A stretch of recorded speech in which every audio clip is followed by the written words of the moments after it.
हाय, आपके साथ मैं हूँ Surbhi Sharma. India TV YouTube channel subscribe करिए, बेल आइकन दबाएं।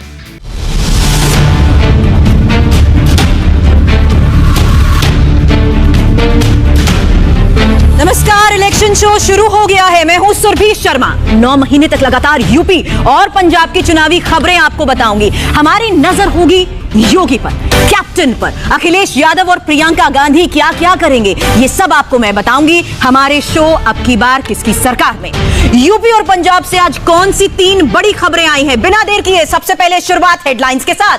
पहली बड़ी खबर, यूपी की पहली और सबसे गर्म खबर, क्योंकि गाजियाबाद में बुजुर्ग की पिटाई केस में बड़ा खुलासा हुआ है। 2 वीडियो, 1 गवाही, राम के नाम पर बोले गए झूठ की पूरी इन्वेस्टिगेशन आपके सामने होगी। दूसरी बड़ी खबर, राम मंदिर पर यूपी के मंत्री मोहसिन रजा का बड़ा खुलासा और समाजवादी पार्टी ने कैसे बनाया था राम मंदिर रोकने का प्लान, इसकी डिटेल्स भी होंगी। साथ ही तीसरी बड़ी खबर, जहां पंजाब में भी अब धर्म और जाति के नाम पर पॉलिटिक्स हाई हो चुकी है और कांग्रेस सांसद रवनीत बिट्टू पर दलित समुदाय पर जाति सूचक टिप्पणी करने का भी आरोप लगा है। और एससी कमीशन ने क्या एक्शन लिया है, पूरे मामले की डिटेल आपके सामने होगी। लेकिन यूपी में इलेक्शन का ये सबसे बड़ा बैटल ग्राउंड गाजियाबाद बना हुआ है और ये इस वक्त उस एफआईआर की कॉपी है, क्योंकि यहां से पोलराइजेशन की पॉलिटिक्स अब स्टार्ट हो चुकी है। इस वक्त की ये सबसे बड़ी खबर है कि लोनी के विधायक नंद किशोर गुर्जर ने राहुल गांधी और ओवैसी के खिलाफ एफआईआर दर्ज करने की मांग की है। ये उसी एफआईआर की कॉपी इस वक्त आपके सामने है। मामला अब्दुल समद नाम के एक मुसलमान के वीडियो वायरल होने का है और इसे किस तरीके से कम्युनल एंगल दिया गया, उसकी पूरी इन्वेस्टिगेशन भी इंडिया टीवी ने की है। मामले में गाजियाबाद पुलिस से जो एफआईआर लिखी है उसकी कॉपी तो हम आपको और डिटेल के जरिए बताएंगे, लेकिन ट्विटर समेत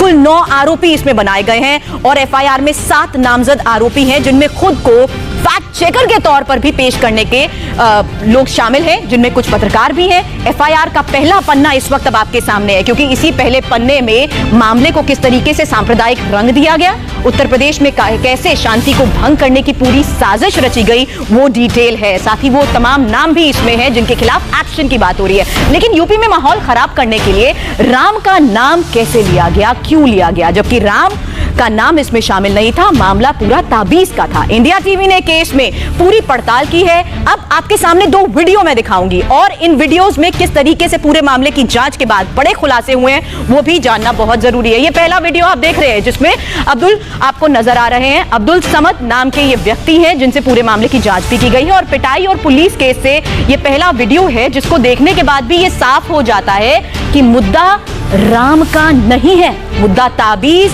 और झाड़ फूंक का है। अब दूसरा वीडियो देखना भी बहुत जरूरी है, क्योंकि इस दूसरे वीडियो के जरिए क्या खुलासा हो रहा है इस बारे में डिटेल आपको बताएं। उससे पहले इस पहले वीडियो में क्या कह रहे हैं अब्दुल, सुनिए।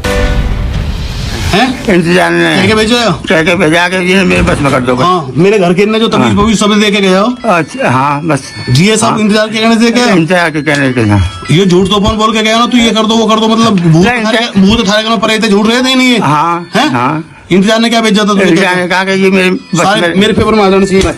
हाँ, इनसे मेरा काम है, इनसे मेरा काम है, इनसे मेरा काम है। हाँ, ये क्या भेजा इंतजार ने। बस बस अब्दुल समद की पूरी बात सुनिए, लेकिन अब देखिए दूसरा वीडियो। इस दूसरे वीडियो में आपको ये बैग नजर आ रहा है, इस बैग में क्या क्या मिला ये भी जान लीजिए, क्योंकि जिस वक्त अब्दुल समद का बैग खोला गया वहां से झाड़ फूंक और ताबीज का सामान निकल रहा था। और ये तस्वीर आपके सामने है जहां पर इस बैग में पर्चे हैं और कई लोगों के नाम भी दर्ज हैं। क्या सामने आया पहले ये सुनिए। इसमें कोड गिर रखे हैं, कोड वर्ड में कोड है ना, इसमें मूर्ति है, इसमें मूर्ति खोल दियो, देख भाई। अरे मूर्ति से बना रखे वाले कागज से इनके घर भी ये काम है। हमारी बहुत अक्सर आप बंदो ये क्या देख सिंपली जादू टोना। अब मामले की इन्वेस्टिगेशन में क्या क्या सामने आया ये भी देख लीजिए, क्योंकि पूरी क्रोनोलॉजी भी समझना बहुत जरूरी है। अब्दुल समद की पिटाई का ये वीडियो है। जबरदस्ती इसमें जय श्री राम कहलवाने के भी आरोप लगे हैं और जबरदस्ती दाढ़ी कटवाने के भी आरोप, जबकि सोशल मीडिया पर जब ये वीडियो वायरल किए गए तो उसमें इसे कम्युनल एंगल देने की कोशिश की गई और साथ ही ये भी कि सोशल मीडिया इन्फ्लुएंसर्स ने किस तरीके से पूरे मामले पर एंट्री करते हुए टारगेट किया, क्योंकि ओवैसी ने यूपी सरकार पर इस पूरे मामले पर कई गंभीर आरोप लगाए, जबकि राहुल गांधी ने भी योगी और मोदी को सवालों के घेरे में रखते हुए कई गंभीर आरोप लगाए। लेकिन जब पुलिस ने पूरे मामले की इन्वेस्टिगेशन की तो पुलिस ने साफ बता दिया कि इसको कम्युनल एंगल देने की कोशिश की गई है। इसीलिए ये पूरी क्रोनोलॉजी देखना और समझना आपके लिए जरूरी है, क्योंकि ये मामला महज एक बुजुर्ग की पिटाई का था, लेकिन पुलिस ने अब मामले की इन्वेस्टिगेशन के बाद ये साफ कर दिया है कि इसमें वीडियोस वायरल करके झूठ फैलाया गया, क्योंकि पुलिस ने कहा ये सभी आरोप गलत है, राम का नाम नहीं बल्कि ये पूरा मामला ताबीज का है।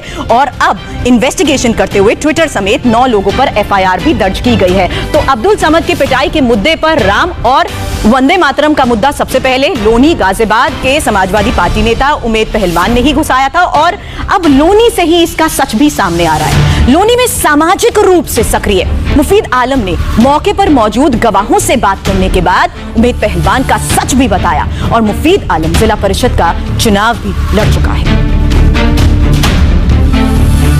जो जिन लोगों ने उसके साथ घटना की है उसको सजा कैडी सजा मिले, पर मुद्दा ये नहीं है, मुद्दा झाड़ फूंक का है, 23 घंटों का है। मैं बता देता हूँ आपको, मुद्दा ना तो उसे कोई उठा करके लेकर गया है, ना ही वो उसके घर पहुंचा है जिनके यहाँ पर हुए है। बैठा मैं भी, मेरे 500-400 आदमी है जिनसे मैंने बात जिस तरीके से मैंने पता करी, जहाँ से पता चली है। और आप जैसे राजनीतिक स्टेट बनाना शुरू कर दिया आपने, नहीं, गलत बात है आपकी ये। आज लोनी में चारों तरफ बातें फैल रही हैं कि उमेद पहलवान दंगा भड़काने की कोशिश कर रहा है। उमेद पहलवान गाजियाबाद पुलिस की निगाह में आ चुका है, लेकिन अब आरोपी कौन कौन है? मोहम्मद जुबैर, इसके अलावा आरोपी नंबर 2 राना अयूब, क्योंकि एफआईआर में ये नाम जो शामिल किए गए हैं वो डिटेल आपके सामने है। द वॉयर के खिलाफ भी एक्शन की बात हो रही है, और साथ ही जो नाम इसमें है वो है सलमान निजामी का। 9 लोगों के खिलाफ आपको बता दें, उसमें मस्कूर उस्मानी का नाम भी शामिल है जिन्हें आरोपी बनाया गया है, और समा मोहम्मद का नाम भी इसमें शामिल किया गया है, और साथ ही वो इन्फ्लुएंसर्स जिनके जरिए ये वीडियो वायरल किया गया उसमें सबा नकवी का भी नाम शामिल किया गया है। आरोपी नंबर 8 है ट्विटर इंक, और इसके अलावा ट्विटर कम्युनिकेशन इंडिया। तो पूरे मामले में गाजियाबाद पुलिस की कार्रवाई पर हमने एसएसपी अमित कुमार पंडित से भी बात की है। पुलिस पूरे मामले पर क्या कह रही है, देखिए। हमको वो एक सीक्वेंस डिफरेंट निकला। ये तावीज़ को लेकर के इनके मन में नाराजगी थी। इस घटना में कोई भी धार्मिक एंगल निकल करके नहीं आया। ये व्यक्तिगत कारणों से की गई घटना पाई गई। ऐसा कंटेंट पब्लिश करना जो अपने आप में डिक्लेरेटरी हो, जो अपने आप में जिसमें निर्णय लिया जा चुका हो, या एकदम अलग हट करके कोई बात कही जा रही है, तो ये डाउट्स रेज करता है ये उस कंटेंट की क्रेडिबिलिटी और उसके इंटेंशन पे। इससे कम्युनल हार्मनी पीस डिस्टर्ब हो सकती है। हमने इसको गंभीरता से लेते हुए कल एफआईआर दर्ज करी है। उस एफआईआर में हमने 7 लोगों के खिलाफ एफआईआर लिखी है, प्लस ट्विटर और ट्विटर इंडिया को भी उसमें सम्मिलित किया है। इंडिया टीवी के सीनियर एडिटर पवन नारा पिछले 2 दिन से इस स्टोरी को कवर कर रहे हैं, और वीडियो भी पवन नारा ने ही भेजे हैं। पवन से हम सबसे पहले सीधा सवाल पूछते हैं। पवन, ये जानना बहुत जरूरी है कि मामला आखिर है क्या और पुलिस ने किस तरीके से इस पर एक्शन लिया। देखिए सुरभि, आपने 2 वीडियो दिखाए। ये वीडियो घटना के दिन के हैं, बुजुर्ग के साथ जब पिटाई हुई उससे पहले के हैं। इस वीडियो में बुजुर्ग जब स्वीकार कर रहे हैं कि किसी परिवार को वश में लेने की वो बात कर रहे हैं, तब उनके चेहरे पर दाढ़ी है, यानी तब तक उनकी दाढ़ी नहीं काटी गई थी। दूसरी बात ये कि कई बार पुलिस पर आरोप लगते हैं कि पुलिस ने मामला बदलने के लिए जांच में के बाद कुछ कहा कि ऐसा मामला नहीं था, लेकिन ये वीडियो घटना के वक्त का है, इसीलिए इसमें आफ्टर थॉट का एंगल चला जाता है। एक और वीडियो जो आपने दिखाया वो फेसबुक लाइव का वीडियो है, जो एक सामाजिक और राजनीतिक शख्स हैं, उन्होंने 8 तारीख को किया था। बता दें कि 5 तारीख को घटना हुई, 7 तारीख को एफआईआर दर्ज हुई, 8 तक ये वीडियो वायरल भी नहीं हुआ था, लेकिन तभी उस शख्स ने फेसबुक पर जाकर स्पष्ट बता दिया था कि यह धार्मिक मामला नहीं है, यह सीधे तौर पर झाड़ फूंक का मामला है। लेकिन आप हकीकत देखिए, एक तरफ एक आदमी फेसबुक लाइव करता है जिसमें कहता है कि यह झाड़ फूंक का मामला है, हकीकत यह है। दूसरी तरफ एक समाजवादी पार्टी का नेता धार्मिक एंगल के साथ वीडियो करता है। तो जो कहावत होती है कि सच चले 1 कोस और झूठ चले 100 कोस, बिल्कुल सही बैठी। एक व्यक्ति जिसने सच के बाद एक वीडियो किया, वो वीडियो वायरल नहीं हुआ, लेकिन झूठ पर सवार होकर ये झूठ पूरी दुनिया में फैला कि राम के नाम पर एक बुजुर्ग शख्स की लेकिन मामले की जांच के बाद दूसरे वीडियो में क्या है पवन? दूसरे वीडियो में अब क्या सामने आया, क्या कुछ मिला बैग से? ये जो वीडियो है ये आरोपियों ने ही बनाया है। और इस वीडियो में वो बुजुर्ग के बैग की तलाशी ले रहे हैं। बैग में कुछ पुड़िया दिखाई दे रही हैं जो घोलकर पीने के लिए देते हैं। इस तरह की चश्मदीद कल हमारे कैमरे पर आए थे जिन्होंने बताया था कि परिवार को पीने के लिए कुछ दिया जाता था। इसके अलावा कुछ झाड़ फूक की पर्चियां जिस पर कुछ लिखा होता है, उर्दू में था, शायद हम कुछ पढ़ नहीं पाए, लेकिन हाँ एक सुडोको टाइप का बॉक्स बनाया गया जिसमें कुछ लिखा गया है। और ऐसी ही पर्चियां पहले भी गुजर परिवार को दी गई थी, जिसके बाद उन्हें लगा कि उनके परिवार के साथ कुछ गलत हो रहा है। तो ये सारी बातें प्रूव करती हैं कि यह मामला झाड़ फूक का था। इसको राजनीतिक और कम्युनल एंगल देकर इसे हिंदू मुसलमान या कहें कि जय श्री राम का मुद्दा बनाने की कोशिश की गई। चलिए, लेकिन मुफीद का ये वीडियो देखना भी बहुत जरूरी है क्योंकि पूरे मामले के इन्वेस्टिगेशन में ये भी बहुत बड़ी कड़ी है। और मुफीद की तरफ से क्या कहा गया, देखिए। उन्होंने उसके साथ घटना की है, उसको सजा कैडी सजा मिले, पर मुद्दा ये नहीं है। मुद्दा झाड़ फूक का है, तबीज गंडों का है। मैं बता देता हूँ आपको, मुद्दा ना तो उसे कोई उठा करके लेकर गया है, ना ही वो उसके घर पहुंचा है जिनके यहाँ पर वो है। बेटा में भी मेरे 500-400 आदमी है जिनसे मैंने बात जिस तरीके से मैंने पता करी, जहाँ से पता चली है। और आप जैसे राजनीतिक स्टेट बनाना शुरू कर दिया आपने, नहीं, गलत बात है आपकी ये। आज रोली में चारों तरफ बातें फैल रही हैं कि उम्मेद पहलवान दंगा भड़काने की कोशिश कर रहा है। पवन, दो बड़ी बातें यहां पर, दो बड़े नेताओं की बात हम सुन रहे हैं। एक कम्युनल के होने की बात कर रहे हैं और दूसरी तरफ एक ऐसी सच्चाई बयां कर रहे हैं जिसको पूरी तरह से दबाने की कोशिश की गई।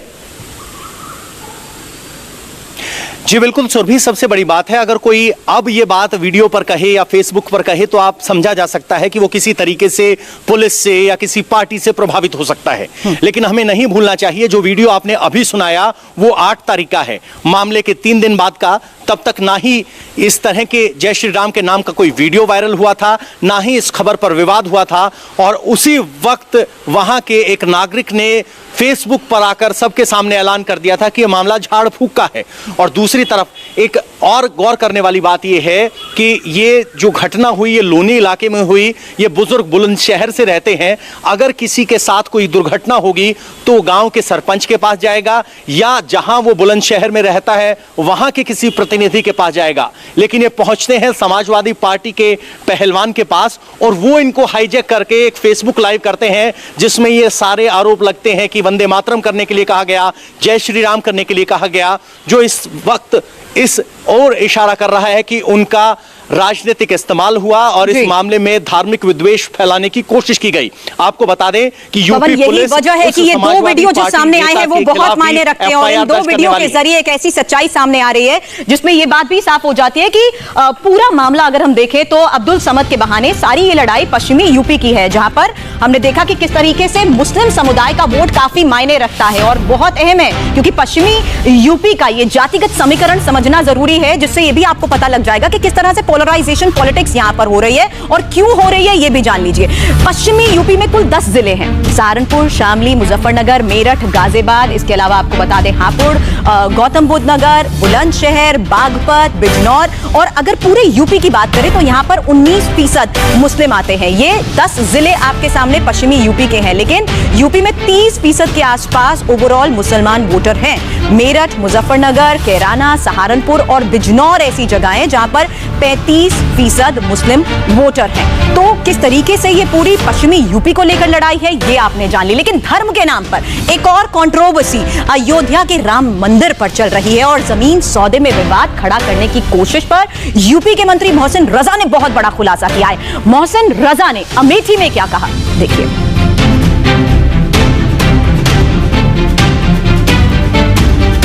अब वो डिटेल आपके सामने है। मोहसिन रजा का ये बड़ा खुलासा, समाजवादी पार्टी ने राम मंदिर बनाने की जो रोकने की कोशिश की उसमें सरकार के दौरान कार्यसेवकों पर भी गोलियां चलवाई थी। समाजवादी पार्टी ये नहीं चाहती थी कि राम मंदिर बने, इसीलिए समाजवादी पार्टी को मंदिर बनाना पसंद नहीं आ रहा था। और साफ बड़ी बात उन्होंने ये खुलासा करते हुए आरोप लगाया समाजवादी पार्टी पर कि समाजवादी पार्टी की जब सरकार थी तब कार्यसेवकों पर भी गोलियां चलवाई गई थी और ये समाजवादी पार्टी नहीं चाहती थी, इसलिए उनका ये संकल्प था कि राम मंदिर ना बने, जबकि अयोध्या में भव्य मंदिर अब बन रहा है। समाजवादी पार्टी को मंदिर बनाना लेकिन पसंद नहीं आ रहा है। ये बड़ा खुलासा और कई बड़े आरोप मोहसिन रजा की तरफ से लगाए गए हैं। हमारे साथ खुद इस वक्त मोहसिन रजा जुड़ गए हैं, डायरेक्ट उन्हीं से पूछ लेते हैं कि आखिर ये सारा विवाद है क्या। और मोहसिन रजा साहब, ये जानना बहुत जरूरी है कि किस आधार पर आप ये आरोप लगा रहे हैं। देखिए, अगर सपा का रवैया देखा जाए, जब से इस पार्टी की स्थापना हुई है, उसका बेस क्या है, उसका फाउंडेशन क्या है?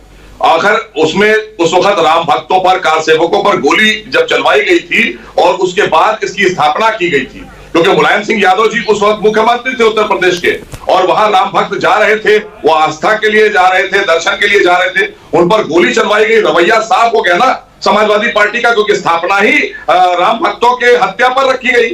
उस पार्टी को जन्म ही दिया गया इसलिए कि राम भक्तों को जब वहां पर राम भक्त मारे गए तो एक समुदाय खुश हो गया, और एक समुदाय को मारकर आपने अपनी पार्टी की स्थापना करी, तो ये तो साफ हो गया। इसलिए साफ सी बात है कि समाजवादी पार्टी का नजरिया साफ है, इसलिए मैंने ये बात कही और आगे भी कहूंगा। लेकिन मोहसिन साहब, आप क्या किसी खास समुदाय को ये मैसेज दे रहे हैं क्या? समाजवादी पार्टी ने कोई ये डील की थी, तो सवाल यही है कि आखिर ये डील थी क्या? देखिए, बार बार अगर आप देखें, बार बार मंदिर निर्माण में रोड़ा बनना, बार बार इन्होंने तो एक सबसे बड़ा समाजवादी पार्टी ने जो काम किया था, जो राम मंदिर के खिलाफ केस लड़ रहे वकील थे जफरयाब जिलानी, उनको इन्होंने एडवोकेट जनरल बनाया था अपनी सरकार में। समाजवादी पार्टी ने उनको तो सुशोभित किया था, एडवोकेट जनरल बना दिया था उत्तर प्रदेश का, इतना बड़ा इनाम दिया था कि प्रभु श्री राम मंदिर वहां पर निर्माण ना हो, 100 करोड़ लोगों की आस्था का प्रतीक वहां पर, जो हम सबके आदर्श प्रभु श्री राम है, उनकी मंदिर की स्थापना ना हो जाए और एक समुदाय खुश होता रहे और उसका दोहन हम करते रहे, वोट अपना उल्लू सीधा करते रहे।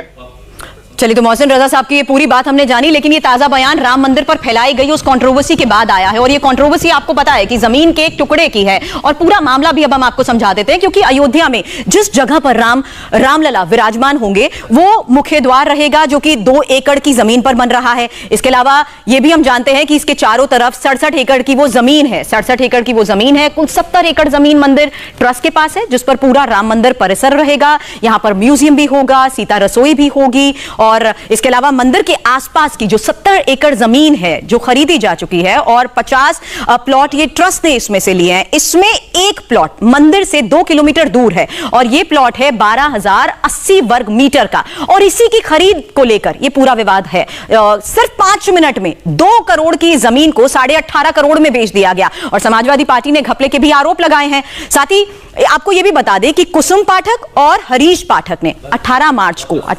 2021 को शाम 7:10 पर 2 करोड़ रुपए में जमीन की रजिस्ट्री की थी, और खरीदार उस वक्त 2 थे, सुल्तान अंसारी और रवि मोहन तिवारी। फिर 5 मिनट बाद ही, यानी शाम 7:15 पर राम मंदिर तीर्थ क्षेत्र ट्रस्ट के सेक्रेटरी चंपत राय को इसे बेच दिया गया। अब इंडिया टीवी की पड़ताल में यह सच्चाई सामने आई है, और यह पता लगा है कि 2011 में इस जमीन का पहला अग्रीमेंट 2 करोड़ में हुआ था, और 2021।